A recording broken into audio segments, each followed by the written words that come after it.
Good afternoon, respected sir, ma'am, and the students. Myself, Asa Kumari Sinha. I am research scholar. I am pursuing PhD under guidance of Dr. Sunita Sharma ma'am. Today our topic is civilizational consciousness and Indus Valley civilization. यह एक बहुत ही बड़ा क्षेत्र है।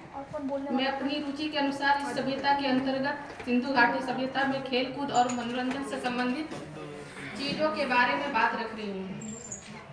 इस विषय की शुरुआत मैं कथन से कर रही हूँ, जिसमें शायद पूरा सार छिपा होगा। इतिहास का मार्टिमर व्हीलर का कथन है, सिंधु ने भारत की उसकी सभ्यता प्रदान की है और गंगा ने उसकी आस्था।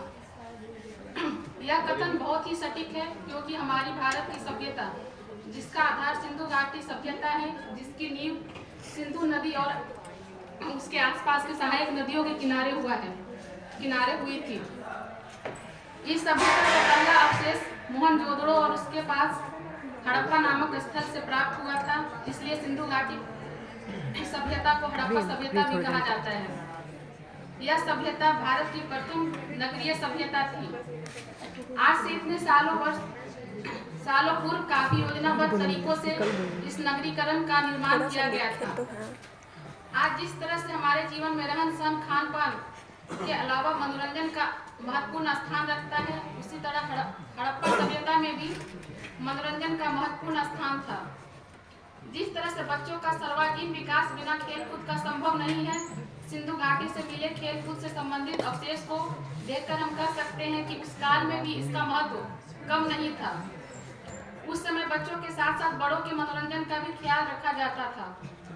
हड़प्पा सभ्यता के लोगों में पासे का खेल अत्यंत लोकप्रिय था।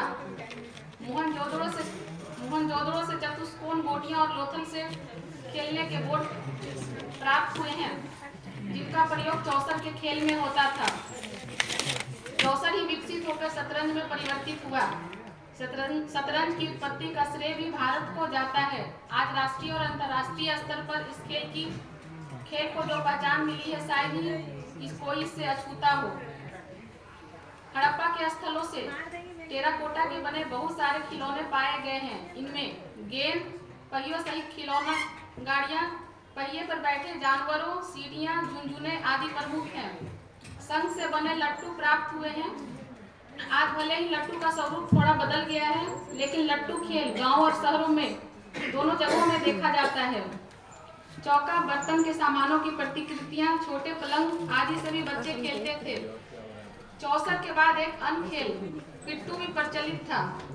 बहुत सारे स्थलों से टूटे हुए कपड़े प्राप्त हुए हैं। नौसारों से एक विचित्र मूर्ति प्राप्त हुई है, जिसमें एक पुरुष ने स्त्री के माथे वाले आभूषण पहनकर बच्चों को गोद लिया हुआ है। हड़प्पा से तांबे और पीतल की इक्का गाड़ी प्राप्त हुई है। छिद्र पक्षी जुड़े गाड़ियों के साथ मिले हैं। चीन वासियों ने इस प्रकार के खिलौने बनाना भारत से सीखा है। यह सिंधु घाटी सभ्यता की गतिशीलता को दर्शाता है। नृत्य गायन भी मनोरंजन के साधन थे। हड़प्पा से प्राप्त पत्थर की नृत्यरत आकृति को मार्शल ने नटराज शिव का आदि रूप कहा है। हड़प्पा और मोहनजोदड़ो से टेराकोटा के मुखौटे मिले हैं। कच्छ की खाड़ी के पश्चिम द्वीप में स्थित पूरम से दो विस्तृत स्टेडियम मिले हैं, जिसे दर्शकों को बैठने के लिए सीढ़ी नुमा बनाया गया था।